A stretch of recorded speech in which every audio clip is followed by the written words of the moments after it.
I want to bring in Kathleen Cummings. She is a professor of American and Religious Studies at the University of Notre Dame, and Bishop Robert Barron of Minnesota. He was appointed by Pope Francis and plans to attend the conclave in the coming weeks. Thank you both so much for joining us here on Top Story. Bishop Barron, let me start with you because you knew Pope Francis personally. Talk to us about your relationship with him and what his legacy, the good and the bad, means for the Catholic Church.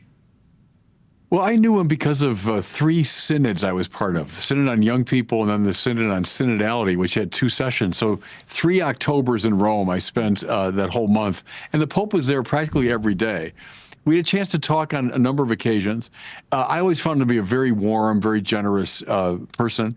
We usually spoke in Spanish, and he almost always had a little joke or something. And he knew the work I was doing in evangelization and appreciated that. So I, have a personal sense of loss at the death of the Pope. Every Catholic feels, we've lost our spiritual father, but I felt a greater kinship. His legacy, I think he was a great Pope of mercy.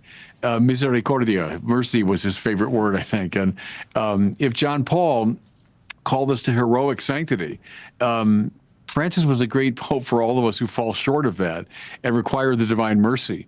And he saw the church as a field hospital, which I think is a beautiful image. It means there are a lot of walking wounded around, and we need to be, cared for. And that's the face of Christ that he presented very much to the world from the beginning. Well, let's talk about the process of mourning, because Kathleen, I understand in Catholic tradition, there is a period of time, a set amount of time, right, where a burial needs to take place. Walk us through the next steps here. The next steps are that we'll be preparing for a papal funeral. And this is an interesting time because it's been 20 years since we've had both a papal funeral and a conclave. We had a conclave without a funeral in 2013 and then a papal funeral when Pope Benedict died without a conclave. So this is back to standard practice. The funeral will take place in the next 4 to 6 days, probably. The church has entered a period of mourning, a 9-day period of mourning. Cardinals are coming to Rome, where they will participate in the funeral, and then in general congregations, which are meetings of all the cardinals that take place before the conclave starts. This is a chance for cardinals to think about what is needed at this moment, what they need in a leader, what we need in a leader for the church. And those are very important meetings that will take place before the conclave actually begins. And Bishop, I understand you will be attending the conclave. Walk us through your thought process at this juncture as you're grieving the loss of Pope Francis, but also trying to prepare for a pretty important responsibility. Where is your mental space at right now? How do you prepare for something like that?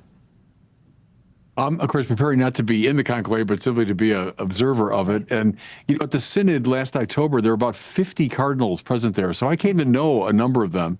I think one thing about this conclave, it'll be a bit more open-ended because of the way Pope Francis chose cardinals from all over the world, from many sees that never had a cardinal before. I remember meeting the cardinal of Mongolia, which has, I think, all of 5,000 Catholics. And I can testify that a lot of these cardinals don't know each other all that well. So I think a dynamic, the professor mentioned the general congregations, and they're going to have to get to know each other, I think, during that time. What's the church looking for? I think to continue the great teaching of the Second Vatican Council, which is the new evangelization. We have to declare Christ risen from the dead in a way that's compelling to the contemporary world. That was the agenda of Vatican II, the agenda of Paul VI, John Paul II, Benedict XVI, and Pope Francis. I heard him say with my own ears that his encyclical Evangelii Gaudium on the joy of the gospel, he said, that's the key to my pontificate. So I think that's what they're going to be interested in, finding someone who can declare Christ risen from the dead in a way that's compelling to the modern world. Above all the politics, I think that's what we're looking for.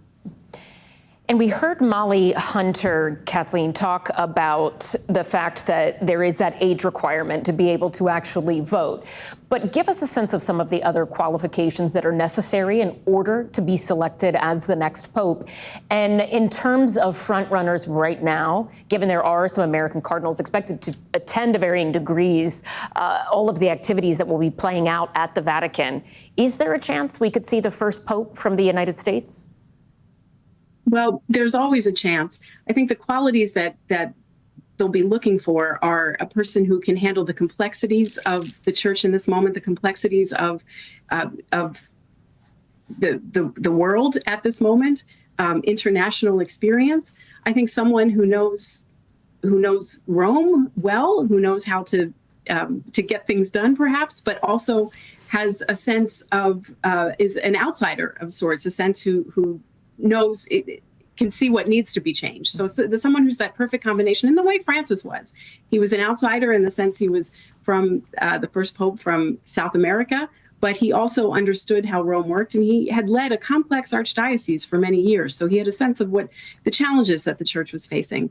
I think, yes, it's always possible that there will be an American pope, but of course the United States is not where the church is growing. The church has become increasingly global. Pope Francis was a global pope for a global church. And so I think someone who has a sense of the world beyond the United States, that's not to exclude anyone from the United States, but a sense to understand where the church is growing, and that is in the global South. All right. Kathleen Cummings, Bishop Robert Barron of Minnesota, thank you both. We appreciate your time and insights.